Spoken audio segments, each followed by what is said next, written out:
Welcome back from that break. Now, if you're just joining us, you're watching Daybreak Extra, coming to you live from Trust TV Abuja. So now we are on to our discussion segment, and we'll be talking about turning ideas into pages. Now, in the world of literature, every great book begins as a simple idea. But how does that idea transform into a compelling story that captures the hearts and minds of readers? Today, we explore the creative journey of authors, from the first spark of inspiration to the late-night writing sessions and the dedication it takes to turn blank pages into masterpieces. So joining us today is Azizah Idris Yasmin. She's a bilingual writer, author. Azizah has written 7 English novels, 19 Hausa novels, and 2 non-functional books on relationship issues, as well as a cookbook. She is currently the head of ICT, Gombe State Muslim Pilgrims Welfare Board. You're welcome to this program, Azizah. Thank you, Maryam. I mean, it's good to see you as an anonymous writer, you know, and your books have gone everywhere, like in the market and everywhere. We're very glad to have you join us today. Thank you for having me. Well, so you've written a lot of books, but I would like to, for you to take us through writing in both English and Hausa. How does that, influences your storytelling and style? Okay, I started writing in the Hausa language. I've written for 7 or 8 years in the Hausa language only. Then I started writing in English in 2012. And since then, I've written 7 books in English. And what I usually do is there are stories that are written or said well or better told in English, and there are some that are better told in Hausa, because I write for my immediate environment, my audience from immediate environment. So I look at the stories that resonate well for my immediate environment and the one that can go global. So that's what this determines in what language I write my books. Okay. Let's talk about challenges. What challenges do you face when transforming ideas into written content? We all know that writing is a whole lot, from the inception, creating ideas, the imaginations, and bringing it to your pages to make, and making it a reality. When you're reading a good book, you can imagine everything. Imagine the characters in the book and what have you. What challenges do you go through when going through that process?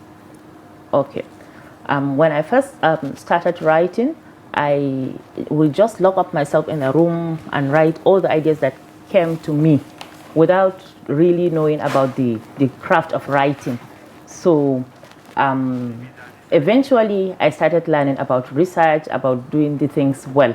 So in the advent of doing research, a writer can go overboard. And that was my first challenge. I tend to overwrite. My stories go long, and that has been a very difficult thing for me to learn how to cope, usually. Okay, so you have written 7 English novels, 19 Hausa novels, and then 2 relationship books and also a cookbook. So how do you balance such a diverse range of genres? Because there are different genres. So how do you balance writing? They are mostly about relationship, the family life, and our basic culture and religion. So for the Hausa, both for the English and Hausa, I write Muslim romantic fictions. So they are both from the same category, but told in different languages. That's just the difference between the two. And because I wrote them over the years, there will be different themes, different plots, and that, I think, is the difference we can detect in my writings. Yeah. Okay. And now writing is a full-time job. Yeah. Lots of people take writing as because of how tedious it can be. But you are doing other things. You are a head of ICT. you work. You do this and that aside writing. How do you balance this? How it just takes a person with 2 heads, to do that. Just take us through. How do you manage your time? Okay, I get asked this a lot. I usually divide my time according to the tasks I know are ahead of me. When I write, I don't read books during my writing time. And when I read, I don't write in that time. And I usually write in the early mornings when the ideas are fresh in my head before I start my day job. And I do my editing when I'm like down and a little bit tired during the day, like in the mid-afternoon or late at night. I do my editings then. And it doesn't affect, or like I don't allow one of my tasks to go into the other or affect my other family life or other activities. And of course, I have a lot of support from my family, my husband. Like, it takes a village to write. Yeah, definitely it takes a village to write. So which of your work, holds the most personal, or should I say, significance to you? Like, definitely maybe there are some that resonates with you, different to me.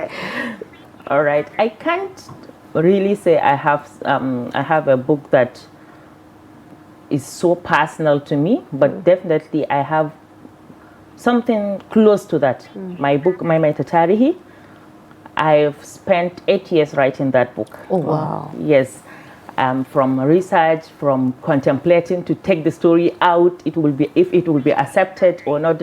Like, it took me a while to even decide to go ahead with the story. I started writing it for 3 years and dropped the story. Then like 2 or 3 years later, I picked it up and continued. So that book, because of the hard work I put into that book, I think that will be the one that stays with me for a very long time. Yeah, because it took you 8 years to write. Yes. So is it the best-selling book so far? Because if you took that long to write, not like other ones. I would say it is the most life-changing book for my readers, because all the people that read that book told me that it changed something in them, their perspective about life, about polygamy, about marriage. They learned a lot about patience. And of course, I can't say that I will be as patient as Maryam, the character in the book. But yeah, but talking about that, especially social media netizens with the funny stuff, and they said, why do authors, writers, I'm talking about both languages and any other languages, like portray a character in a story to be as perfect as they cannot even you understand, so how do you people come up with those ideas, like to portray a certain character in a way that sometimes it's as vivid as a reader seeing that character, like imagining character and feeling like that character is like life, Okay, so most of my characters are as real as they can get. I think that is what I can proud myself as a writer, because I tend to write as close to the realism as possible, because this is something that I want to be a solution for someone out there. If my characters don't have flaws in life, don't have problems, don't have things to get through, then they are just fantasies. So I make sure that I make my characters as real as possible, but to show their flaws means I have to take them out of their problems. I have to find the solutions at the end, because someone out there has the same problem with my character or even worse. So they will get inspirations. They will get, at least I've gotten so many calls from my readers telling me that after reading my book, they got solution for a lot of things going wrong with their lives at that point in time. So, okay. Yeah, very interesting indeed. But then, something just came across, are your stories reality or they are fictions most of the time? Or are they all just fictions, or they're just based on true life events? Yes, there are some that are based on true life events. They are not like true life stories, because true life stories, you have to go from point A to point Z, all facts. But I call this faction because it's part fact and part fiction. So I mix some of this so that we can protect the identities of the people that the stories happened to, but the events, the major plot points were like as real as anything can get. Some of the stories are based on true life events. Like my book, A Sack Full of Wishes, is based on true life stories. And My Metatarihi is also based on true life facts. So but other stories, they are loosely fiction and based on something that is going on around my community or my society at the time of writing the story. So, talking about fictitious, fiction. How do you, like, where do you get the inspiration? Is it like sometimes something happens in the neighborhood or the society, or something happening? We have lots of things happening everywhere. Or from social media, you read a story and an inspiration comes. Where do you get your inspiration from? Mostly from overheard dialogues. I can be passing in the market and I will hear like someone say something, and it will just spark an idea in me. Sometimes it is just an honest conversation between friends. Sometimes during family gatherings, I will hear a problem a sister is having, and I will say, okay, why don't I write about this? Let's see how to go about it. Then sometimes it's just a sister will call me and she'll say that I have a story to tell, and I will listen to her. It's not like that I will go to details about that particular story that she was, but the idea, the core idea of her story, I can take it and change it into a story that can. Nice. It's actually it's usually like that. Even for us, we just pick a story and then put it into action and give it life, right? So, but what role does culture play in your stories, especially in your Hausa novels? Because that one is what we know that is cultural. So, what role does it play? You see, growing up, I've read a lot of books. But most of the books I picked up then were like American fiction. I didn't even get exposed to African literature until I was in my secondary school. That was when I came across African fiction. But still, all the books I read then, all the books, nothing portrayed my culture. Like I was trying to relate to those characters, but I wasn't getting them. So I decided if I was going to write, then I was going to write about my people. I read a book about from, I think the author was Fatima Abubakar Ikara or something, A Glimpse of Goodness. And that was what prompted me to start writing. That book that I read, because it was purely from my culture. And I said, oh, so someone can write from just their own experiences. Then I got the idea to start writing, because at that time I was in secondary school, and during my break I will gather all my pocket money and I will come home and I will rent Indian movies then. After renting those books, I will summarize the stories for my friends in a diary. I had a diary. Then I will write those stories, and I will go back to school and read the stories out for them. So they were even looking forward to those stories. So I started saying, okay, gradually, since I can do this, maybe I can start changing the culture to be our own Hausa culture. I started from then. Of course, it didn't pan out well. I dropped it, but immediately after my secondary school, I think 2005, I told my father that I was going to publish my book. He said, okay, publish it. Do you know a publisher? I said, no, but I have a friend that does. So that was how I started. That was my inspiration, to write what my people can relate to. So how do you decide which ideas are worth pursuing and developing into full pieces? And how do you ascertain the kind of stories your readers will welcome, and what criteria do you use to prioritize your ideas? I think every idea is worth pursuing. It depends on how you put it out there and how you execute it. Every idea is worth pursuing, because someone can decide to write on food, someone can decide to write on a cat or a dog, and it will sell. Then how do you sometimes I read one of your books, and it was I was imagining Bimbila's wife, right? I was imagining all the whole characters, so how do you do that? It takes a lot to be that descriptive. Yes, at the start of a story, it is usually from a seed of an idea. It doesn't start with the whole plot at the same time, to know everything that will go into the story. No, it doesn't happen that way. Okay.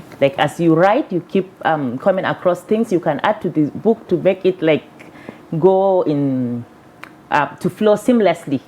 Okay, by adding those little details, by adding this family fact, okay, something is going on, you want to make people aware of this, you add it to it, then you add another idea. That is how you build a story. From one idea to the next. It just has to like link together. It has to be a linked sequence of event. Yeah. So what is your, creative process from the first idea to the final manuscript? Because sometimes I know that writers, just like we also try to improve our writing skills, indulge in maybe groups and what have you. What's the process like? And do you also belong to any book clubs that, increases your writing skills, and then also maybe to diversify on whatever you put out there? Okay. To answer your last question, I don't belong to any book club, but there is this WhatsApp group for my fellow writers. African writers. There is this sister Rukaya, my editor. She created that group, and I belong to that group. And I have also a group of writers I like coach by the side, about 40 of us, just a small group of 40 is not small. 40 is huge. Okay, because when I started out, I didn't get the guidance I needed at the time. So at a point I was like, okay, there was a time I needed someone to push me, like to guide a mentor. me, to show me like a mentor. So I decided in 2019 to start that group, a small community of writers that I can coach and show the way. I wasn't like all the way there, but I was just trying to give out the little that I had. So, and then the creative process, as I mentioned, the idea comes along with the research, because whatever idea you have to like nail your facts right. You don't know who is reading your book. And I had professors calling me because they read my book and they recommended it to their students. And so if you don't do it right, it will fall into the right hands that will figure out that this is just I get rubbish. Because but why I was asking is because there's a way you start the beginning of your book and then how it ends. Sometimes you start from chapter 50. Sometimes you start writing from chapter 50. Exactly. You walk your way back. Then you now go back. Because Exactly. You start rearranging all together. If I show you my first draft, you will see insert 20, insert 30, insert 35. And that's how I take it and fit it where it belongs in the manuscript. So you don't start writing to say, chapter 1. No, I don't start so that was what I was asking. Because ideas keeps coming. Because the ideas keep coming, and you feel one chapter belongs to what page the first chapter, because it should hook your reader. It should have meaning. It should be the focal point of your story, and that is what should drive home it should be the inciting incident of your whole. That's interesting, because I've always imagined writers who start from chapter 1, then they do chapter 2, then before they can now go through everything. At least you've chaptered it. There But are then writers I never that knew work that way. There are other writers that every writer has their own technique. unique style. Yes. Because some people actually follow their outlines strictly. If they write their outlines, but at the end of the day, they must change something. Something must be changed before the story is finished. And after that, you keep it for some time, for maybe a few weeks, and for it to cure or to build up into something. So do you have someone that proofreads your novels before? Of course, if you are writing, you have to have professional editors. They will do developmental edits on your story, check the structure. If everything fits well, everything is where it belongs, then of course there are line editors, there are copy editors, then the proofreaders are there, then there are beta readers. You have to give your books out for people to check if there are other errors before you finally publish the final draft to be. Okay, now you mentioned a small group, a community that you mentor, aspiring writers. So what advice now will you give these aspiring writers struggling to turn their ideas into pages, and how can they cultivate the dedication to write? writing, like a lot of people think that they have to like print their books and sell them in the market before they are called writers. But from the moment you take your pen or you open your laptop or your phone to write something, an idea down, then you are a writer already. A lot of people are writers, but they don't know they are writers. They don't explore that talent in them. So what I always advise people in my community is to never stop. Never stop. Because if I had stopped at some point, I wouldn't know how far I would have gone.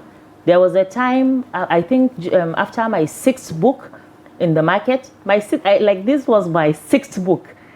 I was expecting that, okay, now I've understood how things are.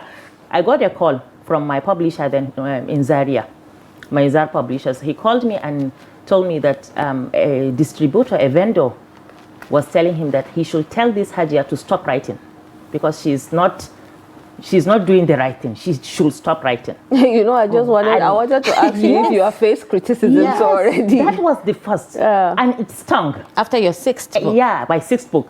And I asked my publisher, okay, so what do you think should happen? Should I stop writing? He said, no, Hajia, you shouldn't listen to this. You should keep on writing. I said, okay, you should guide me on what I'm doing wrong. And that was how he told me to start reading more of what I was writing.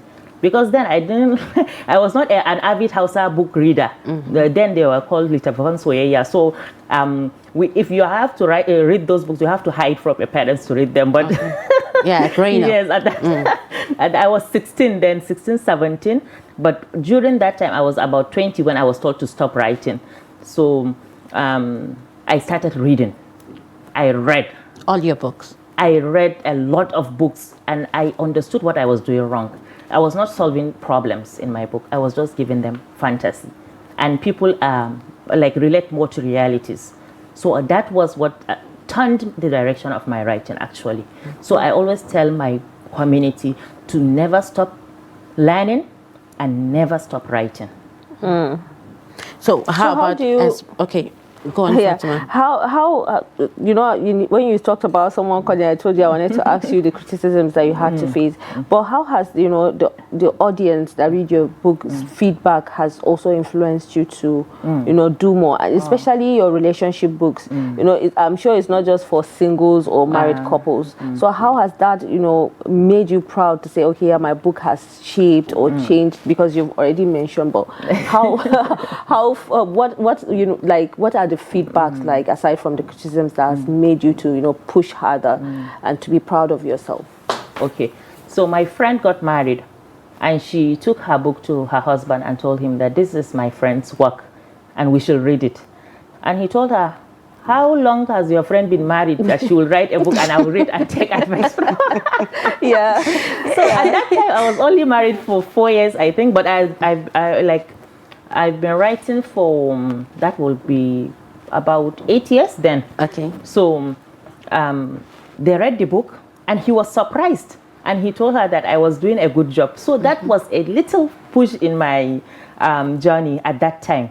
So another incident that happened was when a sister wrote me a message and said when she read Bin Bilal's Wife, it changed her in a way that she couldn't even put into words. She started, she left her Salah at a point, and reading Saima's story brought her back to her prayers.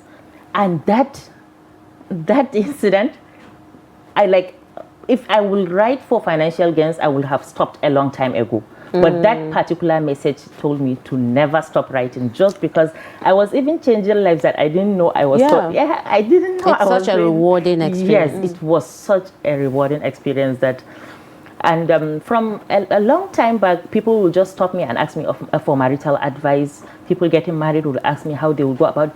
I didn't come out as a marital writer, therapist or writing. Yes, but from my writings, people detected that, okay, this is someone reliable that I can ask advice from. So eventually I started going through things about relationships and learning more about it. So when I was writing A Sack Full of Wishes, there is this character, Abdurazak Zanna, AR. So he has this twisted character that I had to go deep into it, and it is psychological. So I decided to study something of psychology. While I was searching online, I was doing my master's in computer science then. So when I was searching online on what to study regarding psychology, I came across International Online University. So I registered to study psychology then. Because of that character. Wow. I wanted to know to understand what you want to put what I want to put through. So I studied for 6 months. I had my certificate in Islamic psychology and counseling. So, and that started something different in me entirely. I started venturing into relationship advice, and now I've been doing it for 13 years now. Like you have become an expert, so people can say you have become a therapist now. Yes, now I've been doing it for 13 years, and after that now I'm even pursuing my master's in psychology and Islamic counseling. So you see people coming to ask you about relationship, and it has proven to be yes, I'm worthy. even doing marriage counseling, premarital and marriage coaching also, apart from writing books. But it started from writing. Yes, it started from writing. People just assume that all writers have the solutions. Well, definitely, because you are putting out what people can resonate with. Yeah. But I would also want to ask, what legacy do you hope to leave behind through your books and your writings? Okay, I want people to get meaning from whatever they will read from me. Because even now that I write, I don't write anything that I can't read before my parents. I don't write anything that I can't give my 17-year-old daughter to read. So I want to leave meaning behind. Whenever someone picks my book, I want it to change something in them.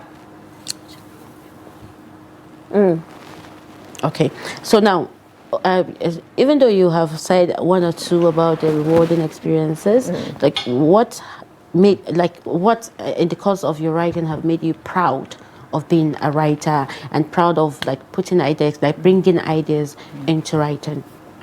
There are many moments that I think I will say they are my pride.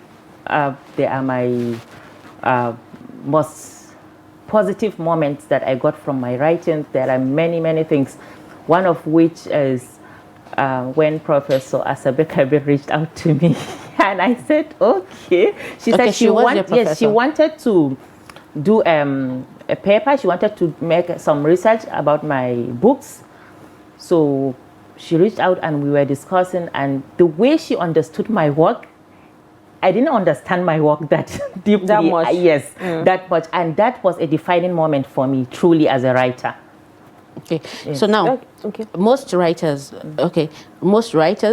just see the book, the end product, without knowing the dedication, patience, persistence, and everything related that you have to go through. You just mentioned one that you just have to go and study psychology for 6 months before writing on a single character. So can you walk us through this, your dedication, patience, burning the midnight candle, all those things? Can you just walk us through the rigorous process and activities you have to go through before bringing a book? Because we just see the book and just pick and read without knowing this process. Yes, the first is my family.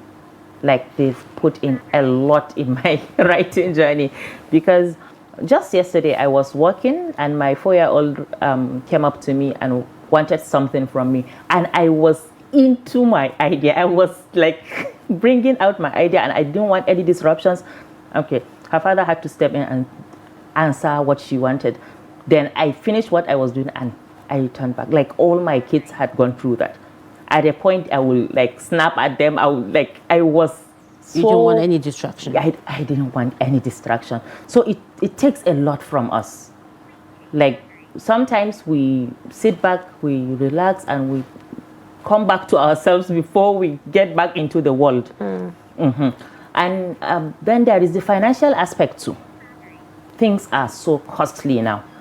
At the beginning, it takes just minimal amount to publish a book. And the first time I wrote, I published 1,000 copies of book books and at 60,000 naira, 1,000 copies.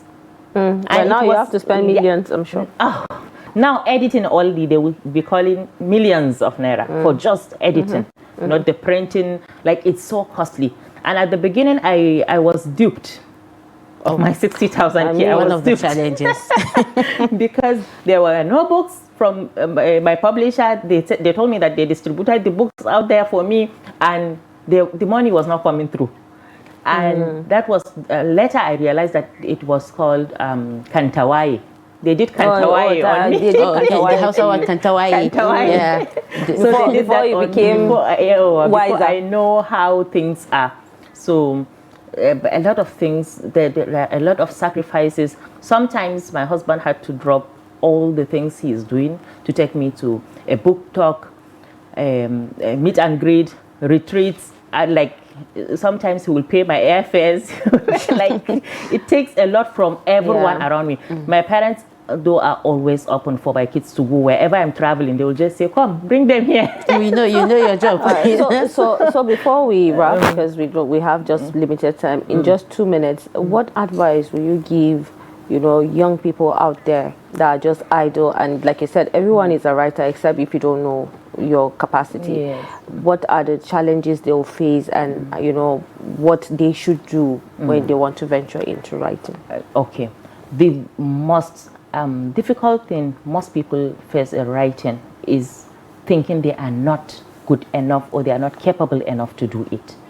But unless one puts themselves out there and try it, one will never know their potential.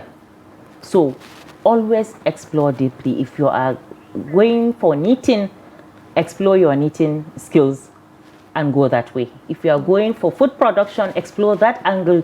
Like, you need to feed your passion. You need to tell yourself that you can do the things that are difficult. Because unless you try, you won't know you can't do it. Yeah. And that's my advice for the young ones coming up. Yeah. Well, thank you so much, Azizah Idris, for taking out your time to be on the show and for your contributions. And, I'm sure a lot of people would have taken one or two things. It's an interesting conversation with you. Thank you. Thank you very much, Azizah Idris. Yasmin, for coming. We are really, we're pleased to have you. And thank you for sharing your insight as a writer in this program today. It's a pleasure. Thank you for having me. Okay, so this is the much that we can have, or should I say we have for you today on, Daybreak Extra. I know that a lot of people would not want this to end, but what can we do? Time has is not on our side. And I'm sure that you've learned one or two things from Azizah Idris, who is an author. In case there are a lot of people out there that want to, venture into writing, now you know what to face and what to do. Sometimes experience is the best teacher. Right, so and then also with our phone segments, for all of you that called and your WhatsApp messages, we say thank you so much. Without you, we wouldn't be here. We're here because of you as well. Well, do stay on top of the hour. Adeni Adishafe will be bringing you sports updates, and I am Fatima Ahmed Musa. Do have a lovely day. That's right, Fatima, and of course, Daybreak continues on Monday. See you then. I am Maryam. Have a nice day ahead.